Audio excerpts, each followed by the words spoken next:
The Nathan, Nat and Shaun podcast. We're stargazing at the moment because we're looking at the fine features of Pete Helliar. Yeah. He's bringing his new hour of stand-up comedy. Pete Helliar gives zero flips. Zero flips. In August 10 at the Rechabite. Tickets from comedy.com.au. Oh, flip off. Good morning, Pete Helliar. G'day, legends. Good to see you. Obviously, does it look like to you guys that I'm in witness protection? Yes, it does. So you've Bit got of a haze over your face, very Pete. bright window behind you, so we can't actually see your features. But it, looks like a nice day in Melbourne today. Oh, it's always a glorious day this time of year in Melbourne. Are you at your house right now? Balmy. Where are you right now? I'm in Melbourne. I'm at home. Yeah. So I can see your neighbour's roof very close. Are you friends with your neighbours? Yeah, Frank. Frank's a good bloke. I think there's a few tennis balls we need to collect from those gutters, actually. Yeah, you can see them. You can see them. Because there's always a decision, isn't it, whether you want to be friends with your neighbours or not? Because sometimes when you open that can of worms, it can be bad. Especially being Pete Helliar. Well, especially being next door to Sean because he wants a lot. I do. Yeah. I get things done Yeah. for all the retirees. Sean borrows stuff off of all of his neighbours, and if he needs something done at his house, he goes over and asks them their advice on it very heavily, so they will come back and do it for him. This is almost like the first street I've lived in as an adult where I'm kind of friends. There's a lovely neighbourhood vibe. Like the streets I've lived on as an adult haven't really had the house. I lived on a bit of property. The last house, so everyone was a bit removed. Yeah. But this is a lovely family vibe. So Frank's a good bloke. Looks after our tomatoes when we're away. Fantastic. Good work, Frank. Hey, Pete, looking forward to you coming over here and performing. I'm not sure if you knew that Natalie has just opened for Joel Creasy just recently. She was wondering where the phone call was for your Do you invitation. need me to open for you, Pete? Oh, sorry, you're breaking up, guys. You're breaking up. Well, Joel's way more generous than I am. I want the whole. You want all the money myself, to be absolutely honest. But, fair enough. Let's chat, Nat. How'd you go? Yeah, it was. Well, I don't want to toot my own horn or anything, Pete, but I wasn't booed off stage, so it went all right. Yeah, that was a really bad toot, Nat. Not being booed off stage is the minimum requirement. That was actually heaps of fun. I had a really good time, and the audience seemed to, which is good. Yeah, great. Well done. You don't have an opener. You don't have an opener, No, Pete. lots don't, Sean. It's not that unusual. No, I don't tend to have an opener. It's something that I kind of don't mind the idea of. Sometimes it's got to do with the venue as well, like how long you have the venue for. Do they want a break, and all that? But hey, listen, I'll say this: if an opener is available, if it fits in with the time, I'm more than happy to have you open the show, Nat. Genuinely. It's not like you weren't put on the spot for that at all. Pete. But the thing about it, though, is sometimes when I go to a restaurant, I see all the entrees and all that sort of stuff. Sometimes you just want the main meal, Sean. Yeah. Yeah, no, You know I get what it. I mean? I get it. Yeah, I don't want the pageantry around a bloody salad or some garlic bread or a couple of croquets. Just want to get right into that lasagna, don't you, mate? Yes, right into the bechamel. I hate being guilted into salad, to be honest. I call it show-off salad. You just order it, just say, yes, we're adults, we've got some salad on the table. Hey, Pete, I was making a sandwich yesterday, and as I was putting rocket in there, I was going, why? Who am I putting this here for? Because I don't really want rocket in there. But I'm doing it so this sandwich has some green in there. But, why am I doing You it? didn't even put it on Instagram, so it wasn't even for that, Pete. Oh, yeah. So it's the pressure of salad. It's a lot. It is. There's no nutritional value in it either. That's why the research I've done. Your research. We live in an age where we all get to do our own research, and the research I've done is there's no nutritional value in it. So why would I? That's right. The only thing that rocket does in my sandwich is it covers the 3 processed meats that I have in there. That's right. Hey, Pete, what's your walkout? If you want a little bit of rocket with your turducken, sure. You turducken. Pete, what's your walkout song? We were having a chat about It was a different. big We were debate. talking about it with Natalie. What's yours? It's a song by Those Crooked Vultures, which was a side project that Dave Grohl was deep involved cut. with. Years ago. So that's my walk-on, and my walk-off is a song by Nathaniel. Oh, what's his name? Morris? Nathaniel Morris? No, not Unicorn? Not Nathaniel Morris. It's a song called I I need not get old or something like that, because there's a bit of a theme about, I turn 50 next year, so it's a bit of a theme. So it's a cracking song, actually. I'm giving it a bad plug. I'm tuning his horn worse than that. Hey, are you going to do a big blowout for your 50th? I'm not a birthday person, and Sean and I talk about it, and we don't really do too much for our birthdays, and so I would just think that down the track we're going to regret that we didn't. I'm the same way. The last full-on birthday I had was my 30th. Yeah. So I didn't have... I had a 40th. I had a big 40th, actually. So that's really good. So big you can't remember it. Actually, I had a big 48th as well. 45th, yeah. We don't know yet. We're kind of talking about it, but... at this stage, I'm like, no, we won't. Yeah, we don't need to do anything. But in a year's time, there'll be photos of me on Instagram in Ibiza just getting it done. Exactly. Yeah, Razor. Is your wife the same age, Pete? Because you said she's a bit younger. I'm a bit of a cradle snatcher. Yeah. She is 48. Fantastic. Yeah, right. Significantly younger. Yes. Took us straight off the seesaw, Sean. Took us straight off the seesaw. All right, Pete, we're going to keep you around. Sometimes we just don't know what to talk about. It's just such a generational shift. Pete, we did want to ask you about the Adam Simpson situation. Yeah, Pete, you know a lot about footy. You mad Collingwood supporter, as you know, as we all know. Strawny. What about that footy show you had on Channel 10? I really enjoyed that back in the day. Before the game, that was I think a 12-year show that ran for, and so when was that played? That was Saturday night, so just after the game. But it was generally after the game, wasn't it, Pete? Was it after the game? Well, it was between the games. So you're both right. You gave out a Tool Award, the Tool of the Week, or something. Tool of the Week, which culminated in Tool of the Year. And that's where Strawny was kind of born in before the game, and that was maybe the most fun show I've ever worked on. So Pete, you would have seen the front page of the West Australian yesterday. It made national headlines. What do you think? Yeah, well, I'm a bit torn, because I think Adam Simpson probably deserves more respect, but I'm also glad that they didn't run a picture of him hoisting the 2018 Premiership Cup with Shannon Hearn on the front page. So why is that? Why is that, Pete? Why does that hurt? No reason. That I just there's been some therapy done over the last 6 or so years, and I think you don't want to be progress on it. Yeah. So I was there that day, Pete. It was amazing. You were there too, obviously. Yeah, you would have been there. I was there. It's good, wasn't it? Last year was better. Last year was a fun year of football. I thought. I think a premiership winning coach deserves a bit more respect 100% on the way out. Yeah.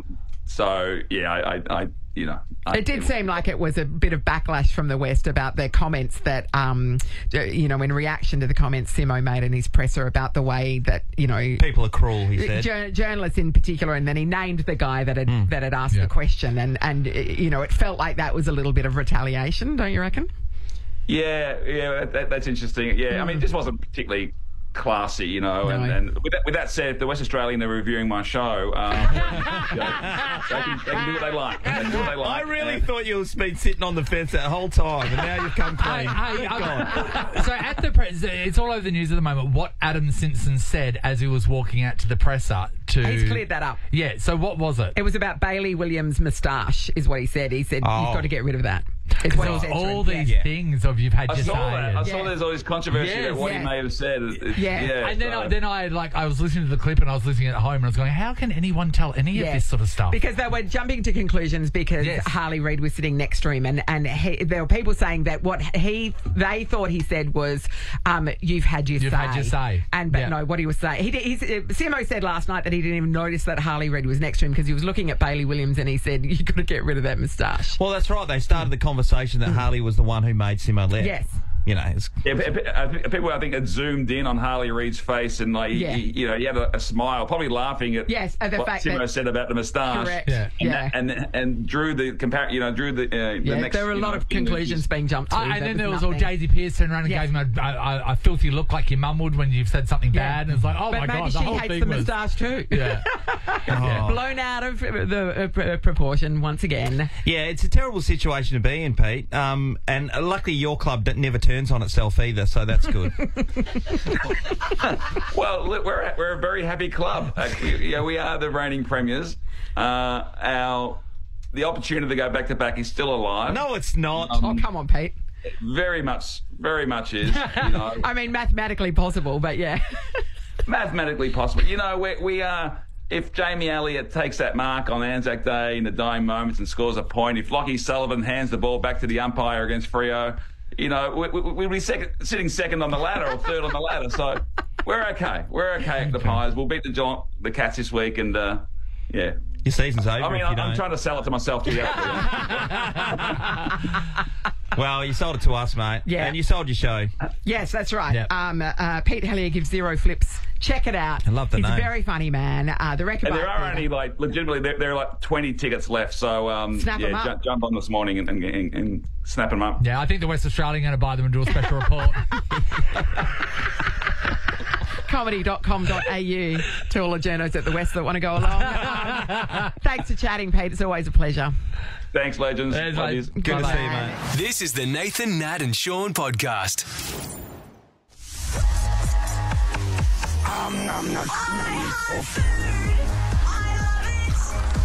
Nova is the home of Nathan, Nat and Shaun, and Hart & Co.'s state-of-the-art showroom is home to the biggest display of kitchen and laundry appliances in Perth. All right, up for grabs today, $500 cash and an invitation to our Hart & Co. brunch, which is happening next Friday, where somebody, the ultimate winner, will win $5,000 worth of Neff appliances. Your dish has to be up to scratch. It has to really scream to us, Dave. Yeah, we have to be drooling when we hear you talk about it. Hi, Chelsea. Hi, how are you? Good, Chelsea. Okay, So, Chelsea, with this dish you're about to tell us about, everybody requests this dish from you. You are famous for it. Is that right? Yeah, it's really, it doesn't sound very good, but it's really... A way to sell it, Chelsea. I promise it's delicious. It's just like a layered Mexican dip. It's my mum's recipe, and it's got, Philly cheese and sour cream mixed together for the base, and then like a guacamole, a salsa, and then some grated cheese on the top, and you have to eat it with, mission, cheese-flavoured corn chips. Very specific. Very specific. Yeah. So it's one of those layered ones when you see it in the bowl, you can see the layers, the layers of the crust of the earth. Yeah. Nathan doesn't... It tastes good and looks pretty. Now, you said it's your mum's recipe. Is your mum Mexican? No. It's cultural appropriation, isn't it, Nathan? How do we feel about that? Well, Natalie, it's a sore point for a lot of cultures these days, and we are a very woke show. Sean, what were you going to say? Well, I was going to say that you don't eat avocado, but you eat guacamole. Because they're different things. That's right. And is the guacamole, are you hand making the guacamole, or are you just buying a tub of guacamole and tipping it in? No, definitely handmade. Okay. We're going to park that there. We're interested. Let's go on to Bianca from Morley. Hello, Bianca. Hello, how are you? Bianca. We're inviting you over, Bianca. What is the dish that we're begging you to bring? So I'm making you guys some pierogies. So they're Ukrainian. It's like a Ukrainian dish. Yes. It is sort of like a dough that's filled with potato cream, Philadelphia cream cheese, and mozzarella. And then you serve it with cooked bacon. I like it quite crispy with onions. Yes. Mix that with the butter. Yeah. And then you put it, and it's like nice. It's served hot, and it's just so delicious. Wow. God, Like if you little serve them dumpling-y crispy, things, they aren't look they? like dumplings. Can I say I don't know what's coming next, but I choose that. Can I just say that so far both recipes have included Philadelphia cream cheese, and it's like, is this Well, why wouldn't you? become Why a wouldn't you? vehicle for Philadelphia cream cheese? What do you do with some Philadelphia cream cheese and some corn relish, Natalie? A jar of corn relish? You make a wonderful dip that from the is a great 70s. All right, Bianca, you hang there. Oh, we're going to hear from Sharon from Bindoon. Morning, Shaz. Good morning. Hi, Sharon. Okay, Hi. tough act to follow. What are you going to make for us? High-low min. What do you mean high-low min? This is a throwback. My mum and dad make this all the time. Oh, do they? I learned this when I did home economics in high school. Oh, yes. Yeah. Did you do it too? Yep, I learnt this in home ec. And, everybody loves it. Yeah. And my daughter, who's now 31, she still makes it for her children now. It's Okay, so funny. talk us through it. What's the recipe? Okay, so you fry up onions and mince, Yep. You put curry powder, your little packet of chicken noodle soup in. Yeah. You do rice, cabbage, beans, and you just put a bit of water in for all that rice and the noodles. Yeah. Yep. And then you virtually just steam it and stir it. And then you've got this beautiful one-pan, easy, tasty dish. I love a one-pan dish. My dad's is always packed full of cabbage as well. Is that right? She for said yours? cabbage, Yeah. Packed full of cabbage. Yeah, so that's it. That's high-low min. We're having a look at it now, actually. I can't believe it's not Asian food. And you said curry powder. Is it the old classic Keen's curry powder? Yeah, of course. Yes. Of course it is. Yes. That's the dish we learnt in home ec. Yeah, it was. It's so funny. It's of a time, wasn't it? Yeah. What do you mean? It's of my time now. Mum and Dad still make it. All right, so we've got 3 really interesting recipes there. So we're talking the multi-layered Mexican dip. We've got the pierogies and we've got the high-low min. So the high-low min, I know you two, and it's you two will turn your nose down. Won't turn it down, we'll turn it up though. Sorry, turn your nose No, up. that's something that'd be made in my house, and I think no one would complain. I think it's just, but it seems very a routine dish rather than a special dish. Do you know what I mean? I agree. But you know what? It doesn't have to be a special dish. Your routine dish can be the best dish, so we don't want to cancel anyone out. Chelsea's Mexican dip, that reminds me a lot of the budjo salad that we've got. Yeah. It's got Already that in vibe. play. Yeah. I'm sorry. I'm all about Bianca's. The pierogies. I'm very pro pierogi. Yes. Oh my God, Bianca! The pierogies have got you over the line. Bianca, you've scored $500 cash. But also an invitation to our Hart & Co brunch, which is happening next Friday, where you could win $5,000 worth of Neff appliances. Oh, my gosh, I'm so happy. Thank you, guys. I just bought a new house, so this comes in today. Oh, good on you, mate. Amazing, Bianca. These pierogies, I'm so excited about that. I've heard about them. I've never had one before. Right. I know. Harry pulled up a picture on the World Wide Looked Web. amazing. Woohoo! All right, we look forward to it, Bianca. We'll see you next Friday. Thank you. Lovely work. All right, that's what it is, everybody. Another opportunity to present to us your signature dish tomorrow. Nathan, Nat and Sean is a Nova podcast. For more great comedy shows like this, head to novapodcasts.com.au. Nova.